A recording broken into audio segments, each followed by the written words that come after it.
Hello everyone and welcome back to Round 4 of the F124 Williams Road to Glory. Yes, it's been a while, but we are back tonight here for the Japanese Grand Prix. Of course, if you missed that last video that went live from Australia, I actually need to go back and check out how I did. I think we got our first points of the year. I believe we came, it was 7th place in Albert Park. So we got onto the board. Max Verstappen still leading the way ahead of his teammate Sergio Perez there, who's had 2 6th place finishes in a row. Oscar Piastri, very consistent so far, up in P3, ahead of Carlos Sainz and Fernando Alonso. Williams, we're currently 11th in the drivers' table, 6th in the constructors' standings as well. We got a couple more upgrades in the works as we head to Suzuka this time out. But, maybe more interestingly than that, we've got our first secret meeting of this series. Who is going to be interested in trying to sign us? It's Kick Sauber, which feels like a step backwards, to be completely honest. So I think we're immediately going to decline talks with them. If you're new, please do make sure you get yourself subscribed. Like I said, we're trying to hit 5k subs on this channel at the moment. And yeah, let's head out then into qualifying. Oh, why have we come out in a traffic paradise, ladies and gents? There's, I think, another car behind me. I don't know what's going on. Right, let's just try and find some clear air. This is already a nightmare. Gotta get out of the way of the McLaren. Nope, that McLaren's not on a lap either. No, don't get in my way. That was a bit aggressive with Lando. It's okay, though. Okay, that's P19. Oh, he's pitting. I don't have to worry then, do I? So we shouldn't see rain in qualifying, but it is going to be raining for the start of the race. How that's going to affect things is anybody's guess, but I would assume the intermediates hang on quite well here. But it'll be more about the dry weather pace afterwards, and whether we get a safety car or anything like that. I mean, the Degners are so much fun. So much fun in these ground effect cars. I mean, they were fun in the old high downforce cars as well. This is just a good track in a high downforce car of any kind. I love doing laps around here in Super Formula car as well. He just suits it so well. I wish I'd up the ride height slightly, to be honest. It definitely feels a little bit on the low side. A little bit wide through Spoon, but we'll get away with it. Casio triangle. Attack the curbs, attack the curbs. Roll on the throttle down towards the line. Where are we going to end up after our first run? 29.2. We go directly behind Alex. So I guess the AI is pretty perfect here. And then you're braking basically to set yourself up for the second. Get as close to that apex curb. And then use the exit curb as well. The S's, there's no real best way to do this. As Lando Norris, first driver into the 27s this weekend. That's a very competitive lap time. We'll leave it in 5th right the way throughout. So I'll be careful not to apex too early on the exit, otherwise it'll unsettle the car. Down 2 gears through the first part, down another one through the second. Oh, a little bit away from the apex curb there. Allow that curb though to carry you out. And try and use most of your DRS down this straight. We'll save a little bit for the exit 130R. Just because I feel like we'll scroll off a little bit of speed there. There we go. 7 tenths up though. Final chicane. Oh, a little bit of a lock-up. A little bit of oversteer.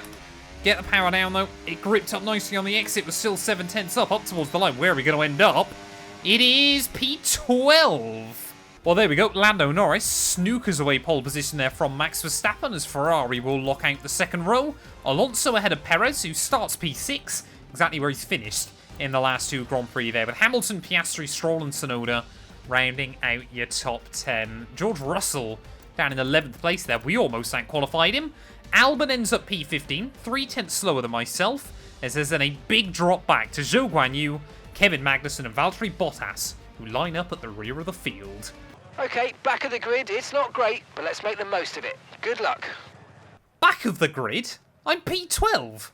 What on earth is that about? So it is definitely inters for the start, but it is meant to tone down pretty quick. Team reckon I can go to the dry period. So I guess we'll wait and see as to how we get on. Chilsey, welcome on in.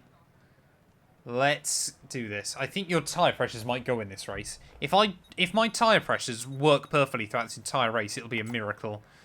There's no point you putting extra fuel. And no, this Williams is thirsty. I'm going to put 54 laps of fuel in just in case we don't get a safety car. But the Williams is a thirsty girl.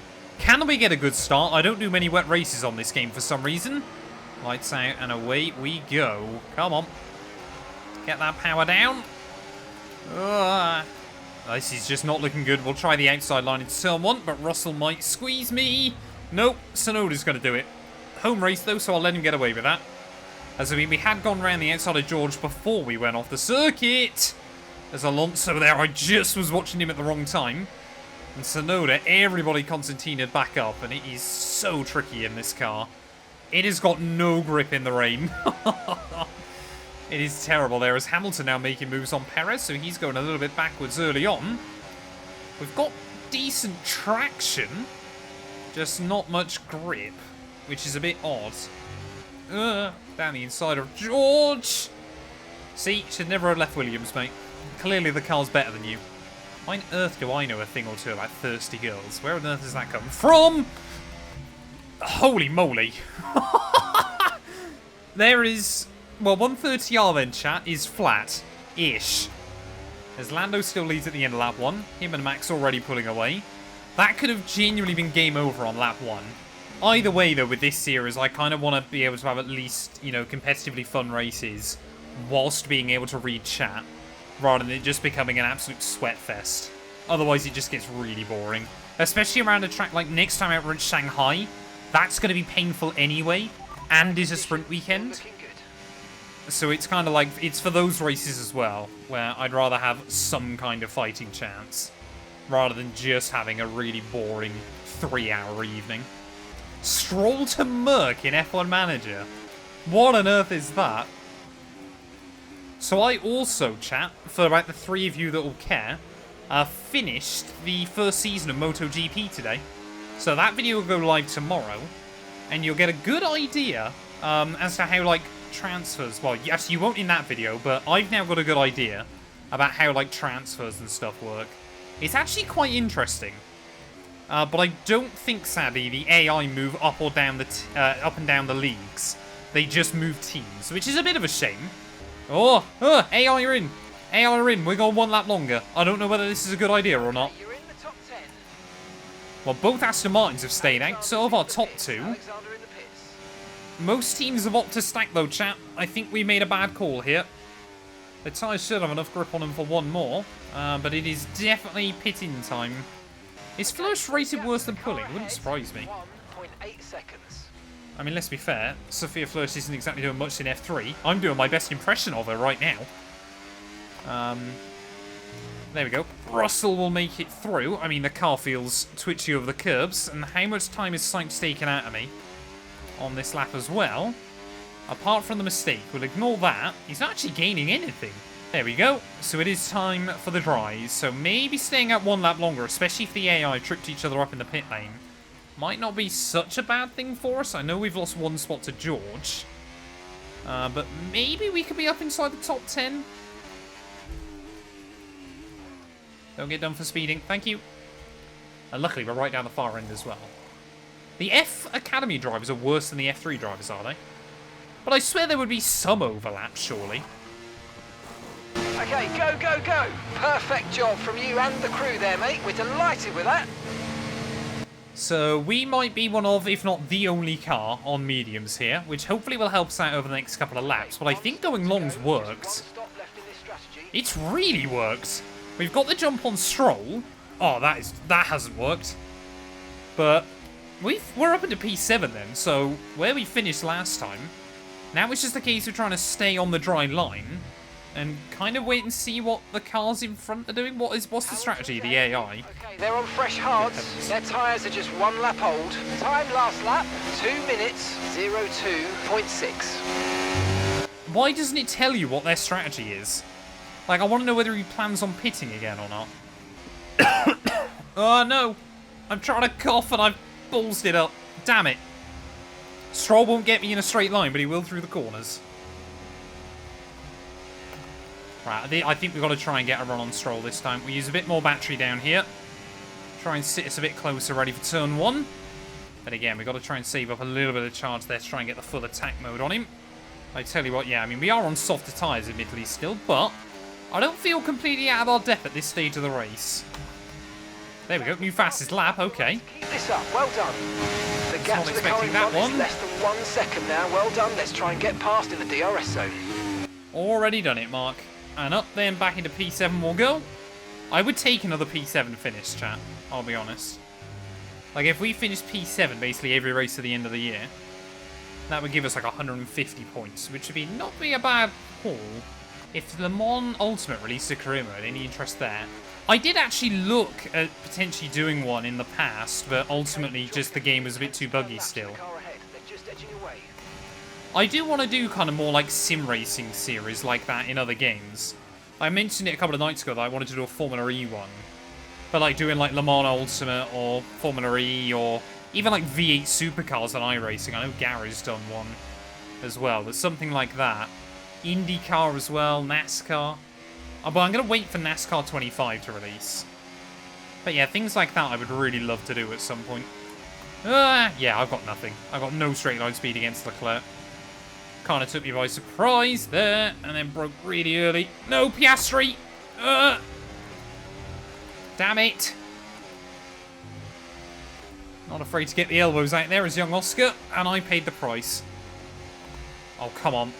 This car immediately, you get one little moment, and it immediately handles like a bag of gravel. No, no, no. Damn it. Oh, I've let Albon by as well. Damn it, man. Just one lap. Everything goes bad. Come on, I can't now just start slipping to the rear of the field. I mean, I think we were causing quite the train, but it can't be that bad, surely. Come on, we gotta focus up, chat. We can't now really just start letting the pace absolutely unravel. And annoyingly, yeah, when the AI get slipstream off each other, of course, they're just carrying each other along back down towards turn 1. Maybe it's worth trying to go for an earlier box. And have we got another set of mediums? We could take another set of mediums and try and get them to the end. That could work. Gee, to be fair, these are wearing more than I realised.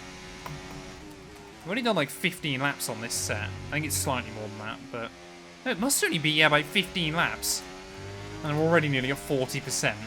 Yeah, I could not tell you anything about Game of Thrones apart from the really obvious thing that's weird that everyone knows about. That I'm not going to mention.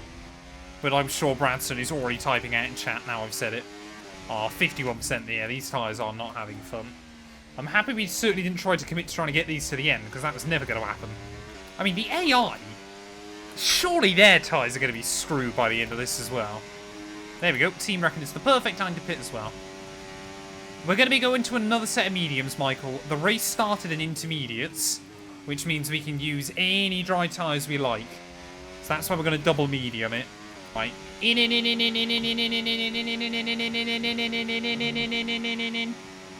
out, stay out, stay out, stay out, stay out. Right, come on, team. Be ready with those tyres. We need a good, tidy pit stop. We got a long way still to go. This race is not over, unless I get done for speeding. Okay, which I don't. For now. We've got to focus on the pit stop. I cancelled that at the perfect time. Because we were just about to fail that target, which is good. I mean, we're already last, man. That was a good stop, though. I'll take that. So we did 22 laps on that set of tyres. We've got to do 24 on this one. We are going to be, what, about 16 seconds behind Hulkenberg.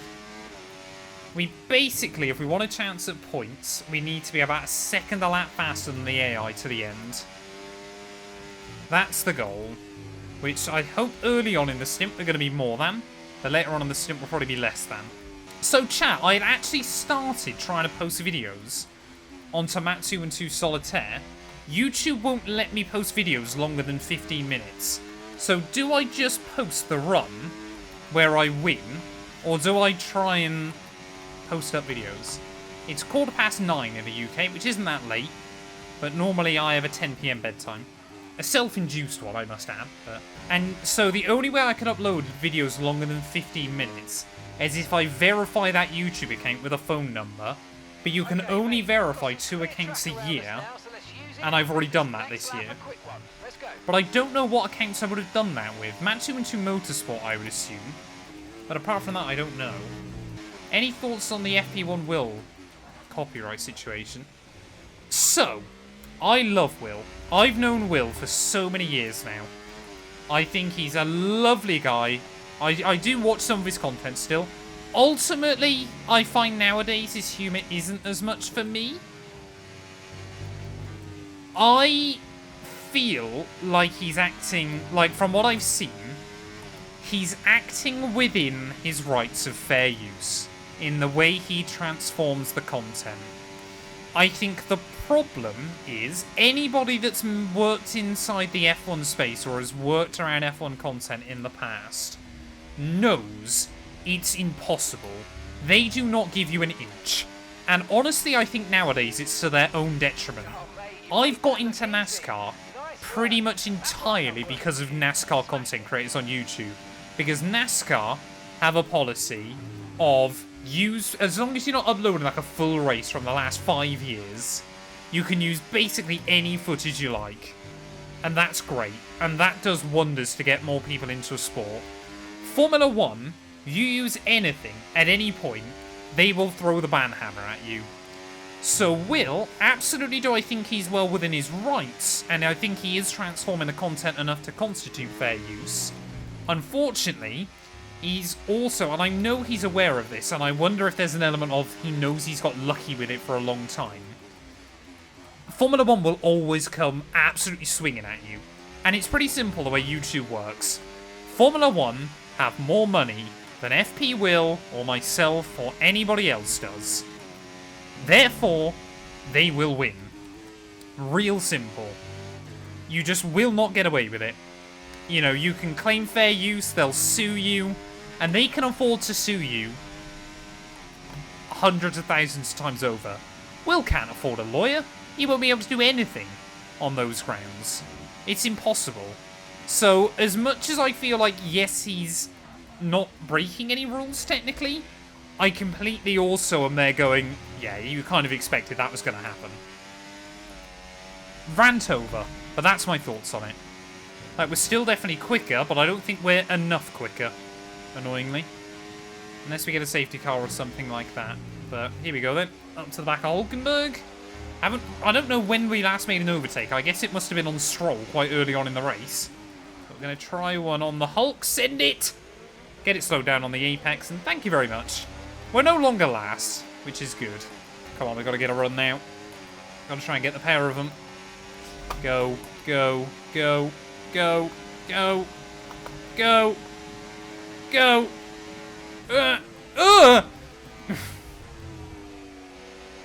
I wanted to back out, chat. I wanted to back out of it. Damn it, man.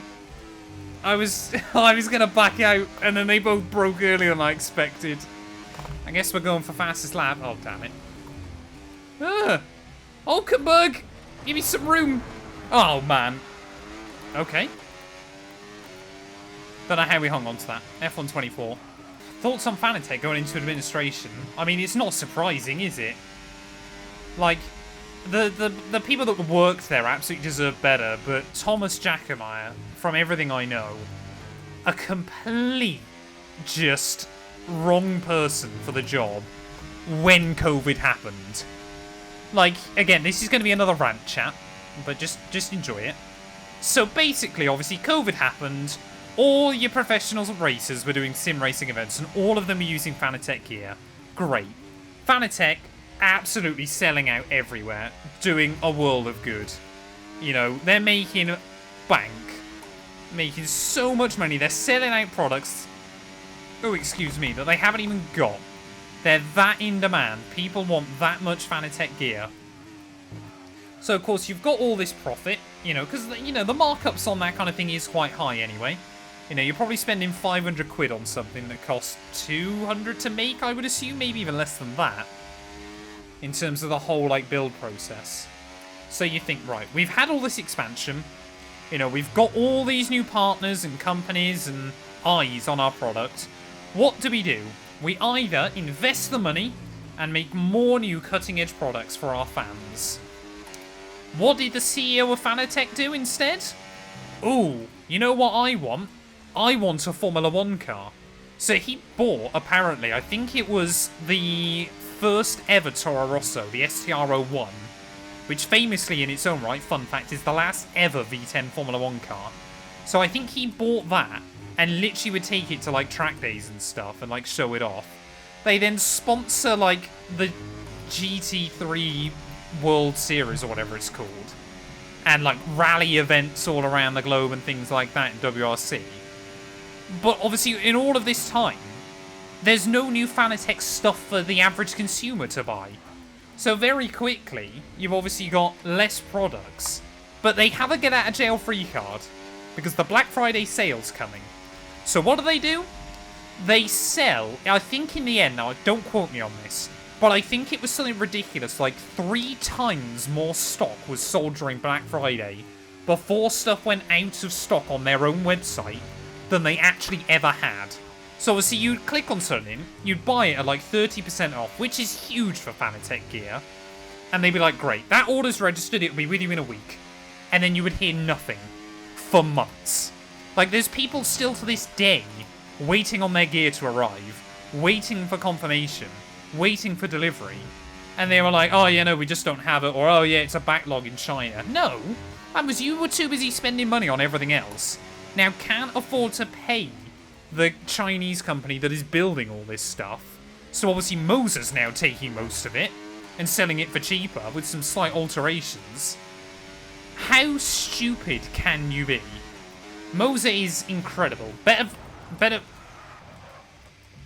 value for money than Fanatec. Yeah, we're in the bin. We're absolutely in the bin. Better value than Fanatec. Obviously, doesn't work on PlayStation, but the R3 bundle does work on Xbox.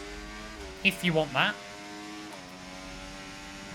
Moser's absolutely a better company than Fanatec right now. They haven't filed for bankruptcy. But then again, my tyres are screwed. I mean, what a boring strategy as well by the AI. Just one-stopping this race. Just going like 6 laps on softs, on inters, sorry, and then going hard to the end. Oh, I'm messing this up so badly. Damn it. Oh, for God's sake. Get what we needed there, but let's not worry about it. Get your head down now, chin up, and let's focus right until the checkered flag. It's too late for a safety car, chat. We're in the bin. Max Verstappen, though, through the final corner. 3 wins in a row.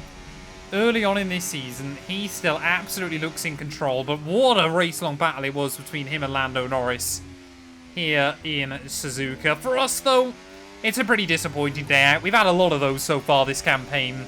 I feel like, yeah, we just need to try and get the luck on our side, and things maybe will start going our way. They're 1 lap down. I think that's for the 2nd time this year, after we did the same back in Bahrain as well, after a tough season opener. And, of course, yeah, that DNF in Jeddah did not do us any favours, but through the final corner, we're going to survive-ish the Japanese Grand Prix. It's over. There we go then. Max Verstappen takes the win ahead of Lando Norris and Lewis Hamilton there, with Sainz, Alonso, Perez, Leclerc, Piastri, Russell and Lance Stroll rounding out your top 10. A difficult day for us.